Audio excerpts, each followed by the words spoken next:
दुनिया का सबसे बड़ा डर क्या है? आप जानते हैं? इसका जवाब है लोग क्या कहेंगे। ऐसे कई लोग होते हैं जो कुछ करना तो चाहते हैं पर उनकी राह में बाधा है। ये एक वाक्य, लोग क्या कहेंगे। अरे लोग तो तब भी कहेंगे जब आप कुछ नहीं करोगे। इस संसार में जो व्यक्ति अपनी धुन में रहता है वही आगे बढ़ता है। आज के समय में हमारी सोच अक्सर उन लोगों की प्रतिक्रिया पर निर्भर कर जाती है जिस बारे में हम सोचते हैं कि वे हमारे बारे में क्या कहेंगे। क्या हम वास्तव में अपनी सोच और कार्रवाई को लोगों की प्रतिक्रिया पर निर्भर करने देते हैं?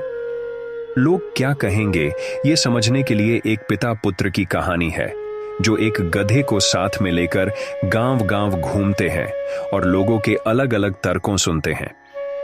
आप में से कई इसे सुन चुके होंगे, लेकिन मैं भी इसे संक्षेप में बताता हूं। एक बार एक पिता ने अपने पुत्र को दुनिया के कुछ महत्वपूर्ण बातें बताने का निर्णय लिया, जिसमें से एक था लोग क्या कहेंगे। इसके लिए वो अपने पुत्र को लेकर एक गधे सहित यात्रा पर निकला। उस समय दोनों पैदल थे और गधा साथ में था। जैसे ही आगे निकले कुछ लोगों ने कहा, कैसे आदमी है, साधन पास में है पर पैदल चल रहे हैं। यह सुनकर पुत्र ने गधे की सवारी कर ली और पिता को भी बिठा दिया। पिता चुप रहा क्योंकि अपने पुत्र को सिखाना चाहता था। कुछ देर आगे बढ़ने के बाद लोग कहने लगे कि कैसे जालिम इंसान है जो दोनों एक गधे पर बैठे हैं। यह सुनकर पुत्र नीचे उतर गया और आगे बढ़ने लगा। कुछ देर निकलने के बाद एक गांव में लोगों ने देखा तो कहने लगे कि कैसा बाप है जो खुद आराम से चढ़ा है और अपने छोटे पुत्र को पैदल चला रहा है। यह सुनकर पिता नीचे उतरा और पुत्र को बिठाकर आगे बढ़ा।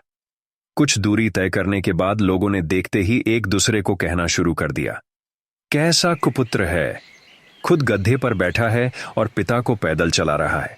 यह सुनकर पुत्र नीचे उतरा और गांव वालों से झगड़ने के लिए जाने लगा, पर पिता ने उसे रोक लिया और समझाया कि मैं तुम्हें जिंदगी का यही सबक सिखाना चाहता था। हम 4 जगहों से गुजरे और लोगों ने अलग अलग बातें की और मैंने यह भी देखा कि तुम सबकी बातें मानते रहे। मेरे पुत्र, यही संदेश है कि जिंदगी में जो काम करो अपने मन की सुनकर करो। लोग क्या कहते हैं ये लोगों पर छोड़ दो। इस कहानी से ये सीख मिलती है कि लोग हमारे बारे में क्या सोचते हैं ये भी अगर हम सोचेंगे तो फिर लोग क्या सोचेंगे। इसीलिए उन्हें उनका काम करने दो और आप अपना काम करो।